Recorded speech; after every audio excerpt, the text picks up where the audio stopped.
Today we're talking about gear under 50 bucks that I should have bought sooner. Like this Yeezy Light chair from Trekology, which comes at a price point of $49. Now, the gear we're talking about today is not just a gear list of cool things under $50 that you should buy. These are pieces of gear that have solved some kind of problem or issue that I've had out on my trips that is also a good value, but also is a really good piece of gear for the money that is worth considering over something significantly more expensive. So of all the chairs that are out there on the market, the Yeezy Light from Trekology is not necessarily a direct copy of the Chair Zero from Helinox. This is more of a lounge style chair. It sits really low to the ground and it is surprisingly comfortable. This comes in at a weight of 750 grams. So being under 2 pounds of weight, it is absolutely worth carrying in your backpack because it's made from quality materials. It's got a cool pocket here on the side, which I feel like every chair company should be putting a pocket on the side of their chair. And when I say this thing is comfortable, it is actually comfortable to sit in. It doesn't collapse on you, it supports your weight, it just kicks back and it doesn't dig into your shoulders, it doesn't dig into your legs. If I am cooking, I'm able to sit up enough that I can put my stove and stuff here in front of me. And it's just a great way to kick back and just enjoy a more enjoyable time in camp when you're out on a backpacking trip. This is a fantastic value, and I think it's actually a really nice option compared to Helinox, Big Agnes, or the likes. Piece of gear number 2 that I should have bought sooner is this $15 Bluetooth thermometer from Govee. Out on my trips, I love to see the high temperature for the day and the overnight low so that I can see how my sleep system, primarily more than anything else, is performing when I'm out on my trips, so that I can make adjustments as necessary to use a different sleeping pad, to use a different sleeping bag, to make my experience more comfortable and more enjoyable the next time I go out. Plus, it's just fun to have data available to you when you're on your trip. So I can see what the current temperature is, I can see what the overnight low is. All of that information helps me enjoy myself more when I'm out in the backcountry.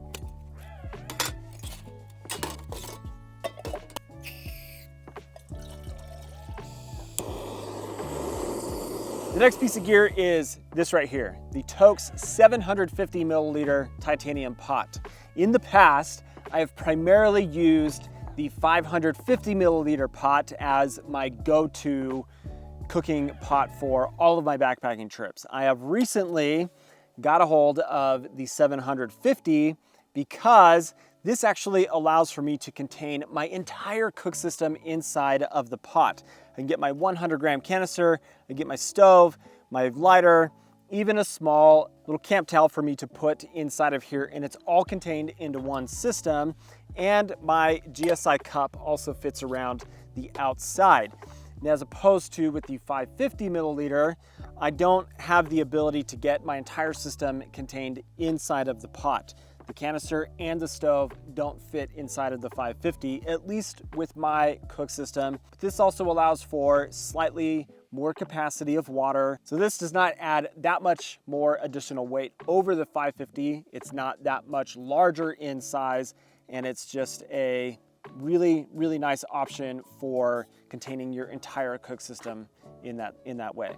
So setting the pot aside, let's talk about this stove here, which has been one of the best stoves that I have ever used for backpacking. This is the Soto Amicus that comes in at about $45 to $50, depending on which style you get, meaning with a piezo igniter or without the piezo igniter.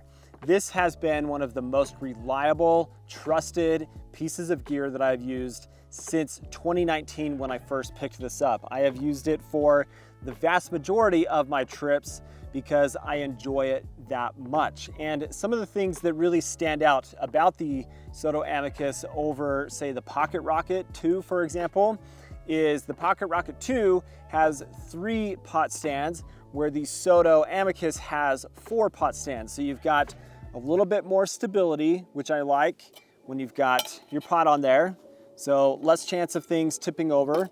And then the burner design has a nice concave shape to it, but that concave design allows for better wind resistance. And I like it more, honestly, than the Windmaster from Soto because it's shorter, so it fits into pots of this diameter and such a lot easier. The piezo igniter has been consistently reliable. I've had zero issues with it.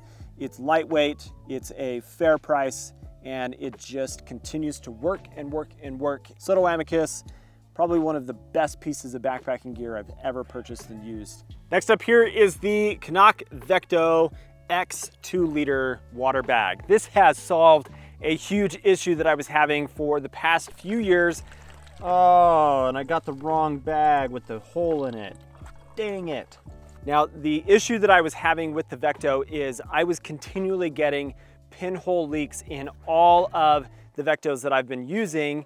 And then once the Vecto X was released, this has a thicker material to it that has been completely solved, and I don't have that issue anymore. I've been using the Vecto X ever since it was released, which I'm like a full season, almost a year of use with this now. And after that much time with the original version of the Vecto, I would absolutely end up with some kind of pinhole leak in the bag. Not the case with the Vecto X, and it has been such a nice thing to not have to spend more money on another bag or to repair it. This is definitely worth that extra weight for me because I don't have those pinhole leaks happening with this anymore. So that's been a huge, huge upgrade. Now, lastly, something a little unique and different, but it has to do with trekking poles versus this, which is a carbon fiber telescoping tent pole. This allows for me to not have to carry a trekking pole when I'm out on my trips because honestly, rarely do I use trekking poles when I'm out backpacking. It doesn't mean that they're not good, I just don't personally use them. And so getting a tent pole like this that breaks down into a small package, 2 of them together is about 8.5, 9 ounces of weight, which is actually less than most trekking poles as a pair are going to be. So I save weight, I save in some bulk and space because they break down into a small package, but they are strong, they are effective in getting the proper pitch that you want from your non-freestanding or your trekking pole tent. Just a quality, low-cost item that makes it possible for me to still use my trekking pole tents without having to carry trekking poles. We've got links down in the description for all of these things, but thank you for subscribing. Thanks for your support. Hope you guys have an awesome day. We'll catch you on the next one. See you later. Do they make a backpackers parade? Is that a thing?